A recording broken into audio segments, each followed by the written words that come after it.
What's up, guys? It's Dabes. If you guys are having problems sleeping, give me 10 minutes. You came to the correct video. We're going to talk about several mistakes people commonly make throughout the day that leads to bad sleep.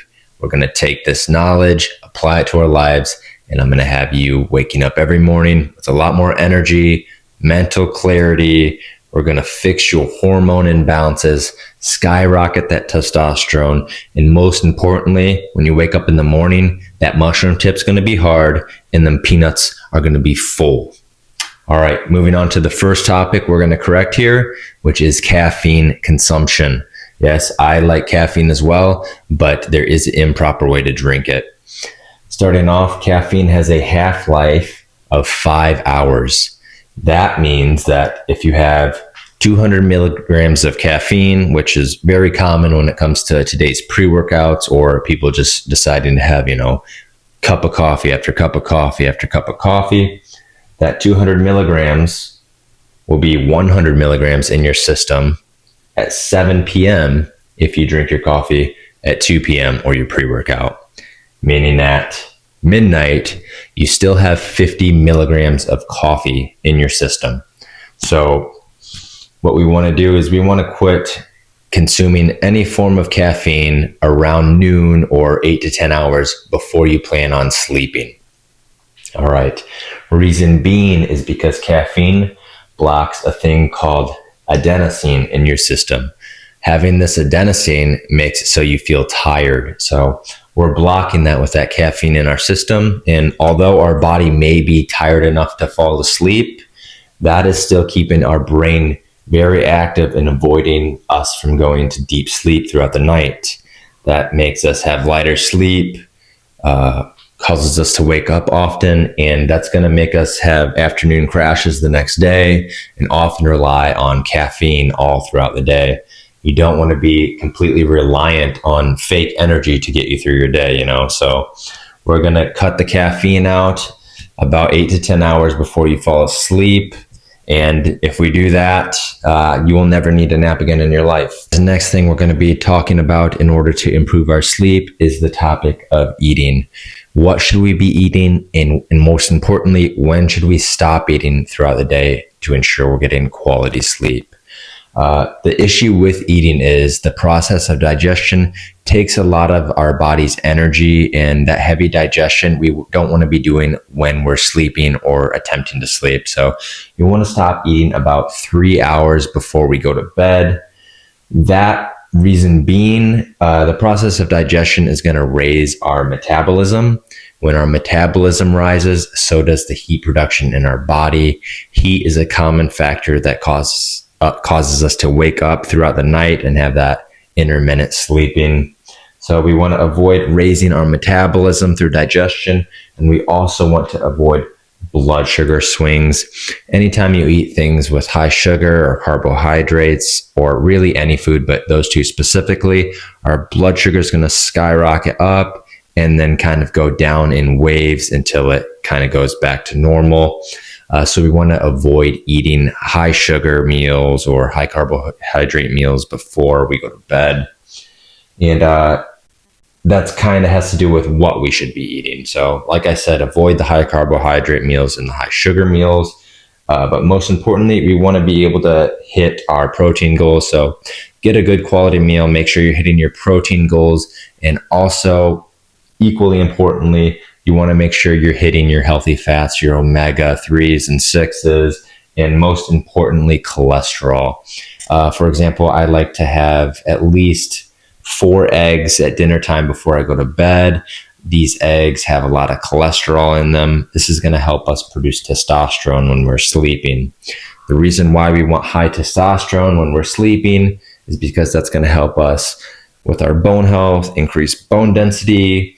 It's going to help with red blood cell production. It's going to help us deliver oxygen more effectively throughout their body. It's going to help with performance.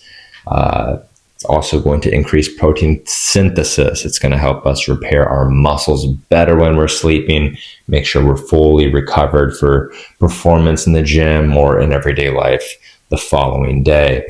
And most importantly, That boost in testosterone is going to help us with our fertility. It's going to make our cum shots a lot heavier and more fertile for when we need to perform, So guys, moving on to the supplementation. I'm going to talk about two of them specifically that have worked the best for me in the past. I don't use supplementation on a nightly basis. Like I said, you don't want to become dependent on something in order to sleep, but maybe use them on days that you think you abused caffeine a bit too much, or if you really have a big event the following day and want to really dial in on your sleep. One of the ones that has been very useful to me is L-theanine. It is a natural amino acid found in green tea. And you can use this if you've abused caffeine. A lot of people take it in the morning. It helps with like coffee jitters, anything like that. It just is it helps smooth out the effects of caffeine a lot more. It helps with anxiety, mental focus. It helps you relax. A lot of people take it if they have stage fright and like have to give a big speech or something. So it's been helpful in the past. If you decide to use L-theanine, it's best to take about 100 to 200 milligrams 30 to 60 minutes before you sleep. If you decide to use it in the morning, just take it immediately with your caffeine. Works really well to help kind of buffer up that caffeine rush and make it a lot smoother and also more effective throughout the day. Reason why this works is because it naturally balances out your neurotransmitters, things like GABA, dopamine, serotonin. It just makes them all work together more efficiently. Moving on to the second supplement I use, magnesium glycinate. This one you're supposed to take at night. It's a lot more effective in relaxing the nervous system and muscles in your body. So in addition to that, it's a lot easier on the stomach. So this is the only form of magnesium I really use, and majority of people are magnesium deficient in some way. This is my favorite form of it. It's what I take on nights that I want to get especially good sleep. So it's always good to use some magnesium. And lastly, and the most popular sleep aid supplement is melatonin. I personally don't use melatonin. It kind of always makes me groggy the next morning and gives me some fucked up dreams. So I don't really use melatonin. There's also natural ways. It's naturally occurring in your body. This is what like kind of makes it like calms your body down, gets you ready for sleep. There's ways to improve that and increase that naturally that I'll talk about later on in the video. But those two supplements are what I would recommend. So it works best for me. Guys, next thing we can control for better sleep is our environment. We can manipulate certain things about the room we sleep in order to ensure that we're getting proper sleep. First thing we're going to talk about is the temperature. We generally want to be in a room that is cooler than normal. I recommend 60 to 67 degrees Fahrenheit from the studies I've read. And that's because our body naturally wants to drop its temperature as we get ready to go to sleep. So having a cold room to sleep in is going to help. With hotter rooms, you often, wake up and overheat throughout the night. That's why a lot of people wake up and flip their pillow over to the cold side. So being in a cold room is going to help you sleep deeper and longer. Secondly, we're going to talk about the material you should have in your bed or on your body.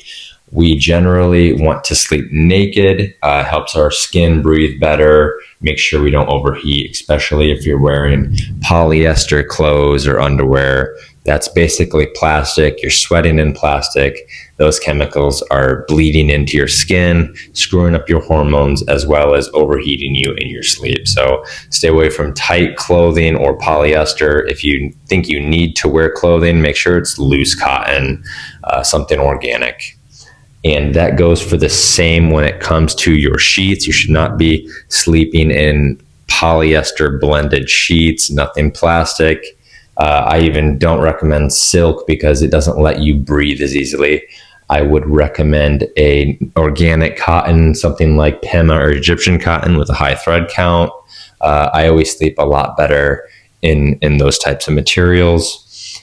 And lastly, we're going to talk about the lighting in our environment.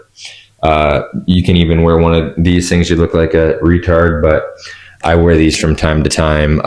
They do kind of get annoying sometimes, but you'll get used to it if you want to rely on these.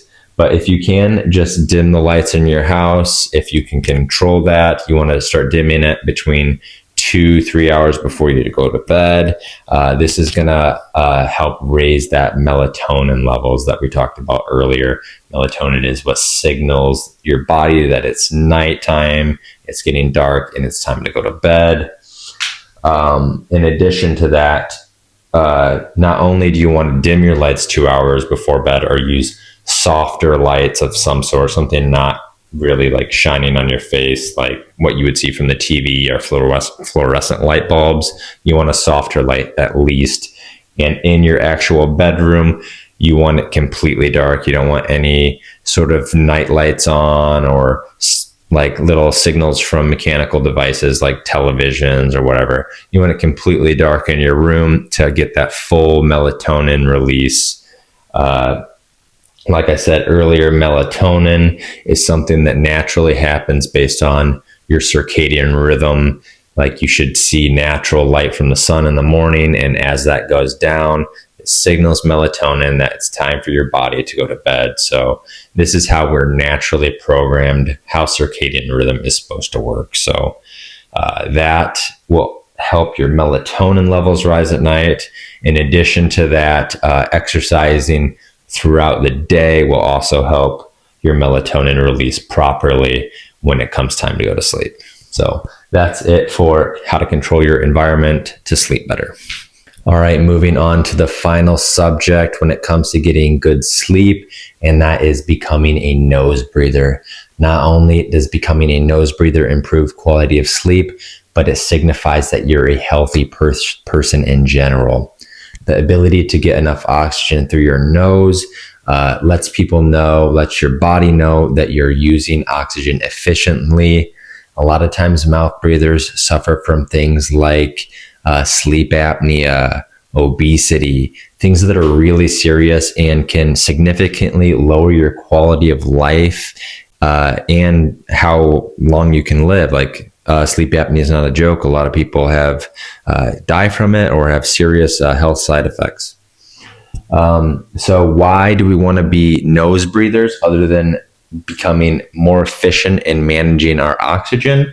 But it also helps with our blood flow, how efficient we are to get oxygen into the lungs. Like when you breathe through your nose, it's going to not only filter, but also humidify the air. So, you're not going to end up getting a dry throat when you wake up or getting annoyed at that and having it wake you up in the middle of the night.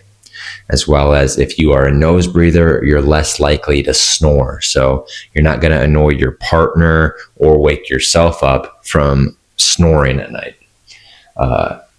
Also, it's going to help with our tongue. It's going to be pressed to the roof of our mouth because our mouth's going to be closed.